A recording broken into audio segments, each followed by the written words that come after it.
Encouraged by the defeat of Coptic Egypt by the forces of Islam and aware of Axum's own weakened state, Judith's army entered and destroyed the city of Axum.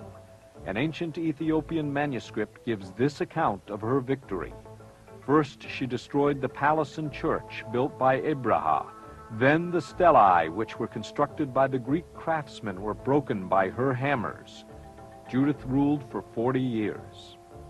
In the wake of Judith's rule, a new Jewish dynasty called Zagwe took the reins of Ethiopia's power in the 10th century A.D. The explorer James Bruce wrote that the first 5 Zagwan kings were Jewish. They traced their nobility directly to Moses and his Ethiopian wife. After the Zagwe relinquished control of the throne to their Christian relations, the Jewish Ethiopians maintained their own independent kingdom in the Ethiopian highlands. Not until the 16th century did the Falashas begin to lose their hard-won independence. The Christian Ethiopian kings, fortified with Portuguese firearms and infused with the murderous spirit of the Inquisition brought by Jesuit missionaries, began to overwhelm the Jews. In a last terrifying battle, the Jewish King Gideon chose death rather than to submit to baptism. Eventually, a backlash against the Jesuits, led by the Ethiopian Orthodox Church, saw to the execution and banishment of the Portuguese missionaries who almost succeeded in destroying both the Jews and the native Ethiopian Church. Regardless, the Falashas received a crippling blow to their economic and political independence, a blow from which they would never recover. By the time James Bruce arrived in the late 1700s, the Jewish population had declined to less than 500,000 people. With the accession of King Theodore to the throne in the mid-1800s, Ethiopia gained its greatest ruler since Caleb. Theodore subdued his rivals and united the country under his strong centralized rule. The Ethiopian Jews saw Theodore's success as a prelude to the coming of the Messiah, and led by some of their religious leaders, they attempted to emigrate to Palestine, decades before the birth of Zionism in Europe. Sadly, their dream ended in disease and starvation. Also during Theodore's reign, Henry Stern and other Protestant missionaries based in London devoted themselves to converting Ethiopia's Jews to Christianity. Stern told the Falashas that Judaism was a dead religion and the Jews of the world had accepted Christianity. Stern was eventually imprisoned by Theodore when he gravely insulted the emperor during a royal audience. A British army was sent to rescue Stern and his fellow missionaries. General Napier led the English expeditionary army that defeated Theodore at the Battle of Magdala, where Theodore took his own life rather than face the disgrace of capture. By the time Haile Selassie had gained the Ethiopian throne, pro-Falasha committees headed by Fetlovich had succeeded in establishing schools for the Falashas.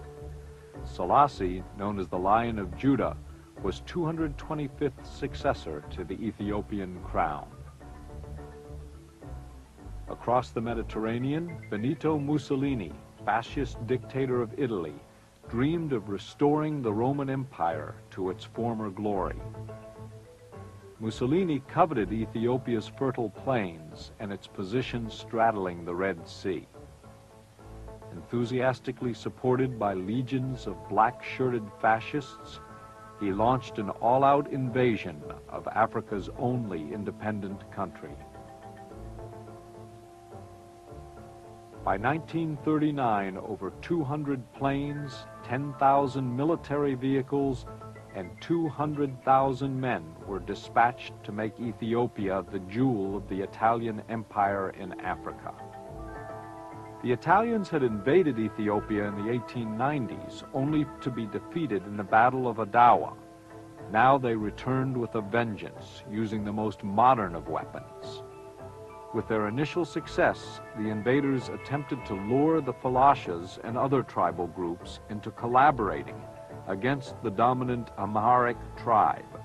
But the Falashas rallied to their country's defense, and as one observer wrote, Cushites, the dominant race, were to be seen drilling besides Falasha Jews, Galas, and Somalis.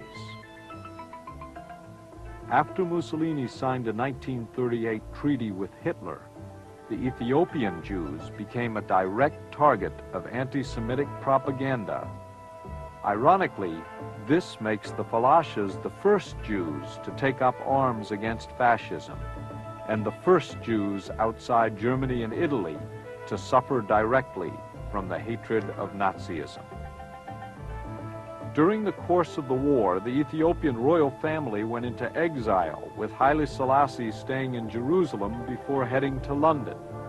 Only after years of fighting with the Ethiopians, with the help of the British and a small contingent of Palestinian Jews, able to throw the Italian invasionary force from Ethiopia.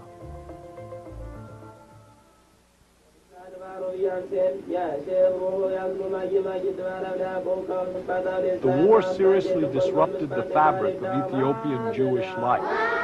In its aftermath, the people clung to their traditional crafts. But the combination of missionary work and economic exploitation over the decades had decimated the population. This woman is preparing some of the distinctive dark Ethiopian clay for pottery work.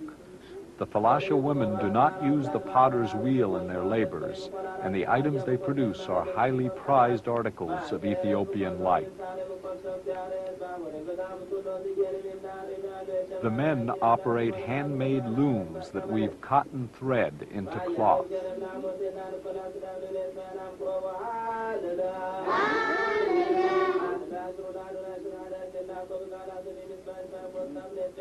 These women are demonstrating the age-old technique of spinning cotton fiber into thread. The shama is the traditional garb of all Ethiopians. The closely knit Ethiopian Jewish community is strongly held together by the people's deep spiritual faith. Throughout the centuries, they have steadfastly defended the religion of their ancestors and have strictly observed the commandments of the Torah. The weekly Sabbath ceremony is a keystone of their religion, and the Falashas believe that nothing can vie in its importance to the human soul. Ethiopian Judaism has evolved greatly in the past 4 decades. The greatest innovation has been the introduction of Hebrew into Falasha society and ritual. The teaching of Hebrew is today banned in Ethiopia, and numerous Hebrew teachers have been tortured and killed for their efforts.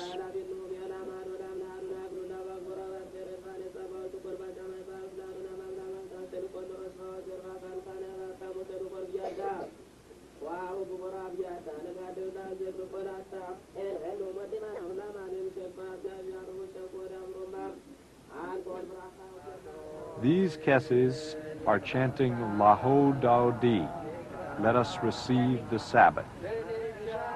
The intonation is Ethiopian, but the words are in Hebrew.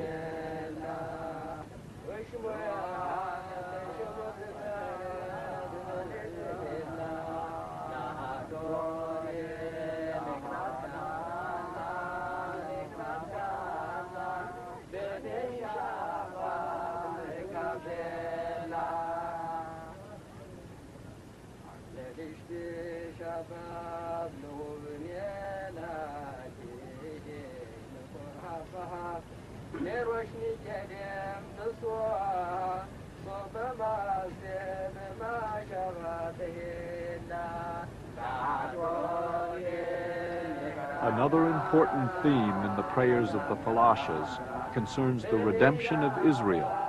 One prayer reads, "Do not separate me, O Lord, from the chosen, from the light, from the splendor. Let me see, O Lord, the light of Israel, and put me with thy people Israel."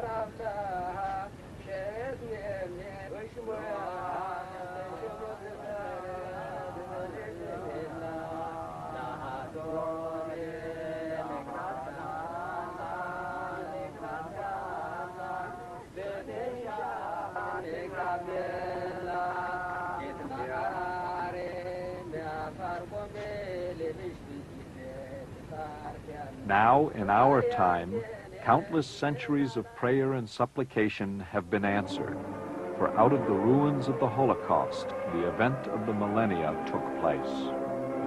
October 1947. 2 shiploads of Jewish refugees from Europe attempt to land in Palestine, only to be turned away by the British and shipped to internment on Cyprus. In May of 1948, a new Jewish state, Israel, was born in a bath of blood. Jewish troops routed Arab forces from the city of Haifa in the first of a series of battles that were to reverberate through the years.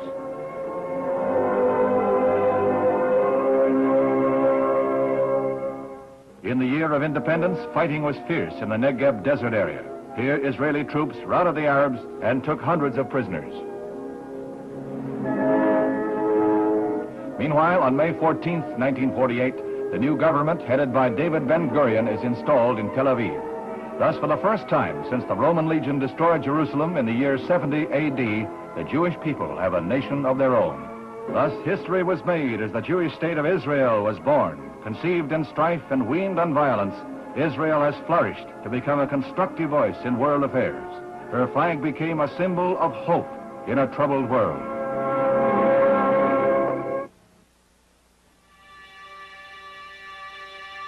That day, the root of Jesse shall stand as a signal to the peoples.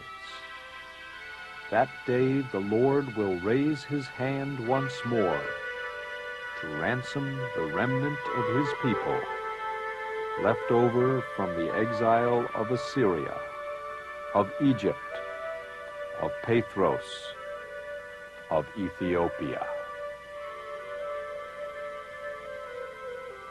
He will hoist a signal for the nations and assemble the outcasts of Israel.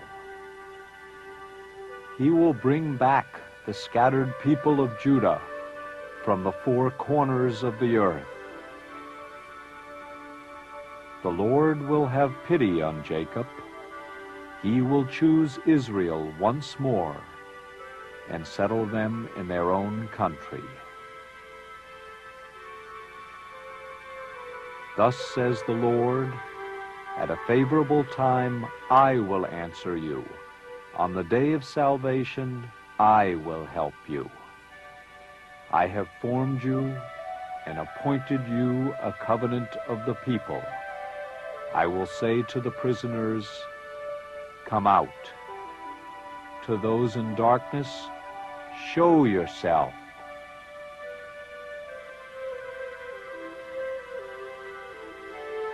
Yes, I am going to gather all Jacob together, like sheep in the fold, like a flock in its pasture.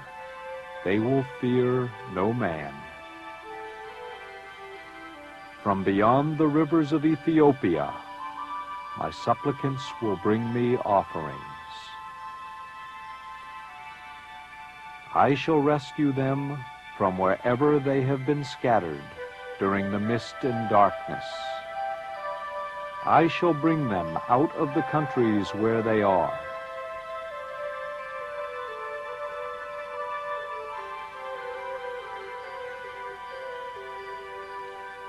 I will plant them in their own country, never to be rooted out again of the land.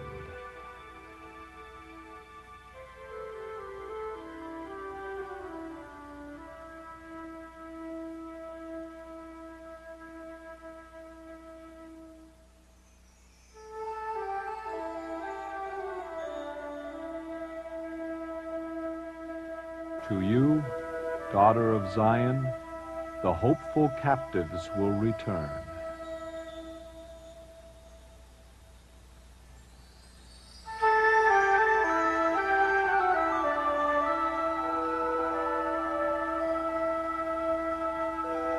And the gain of Ethiopia, men of stature, shall come unto you, and shall be yours.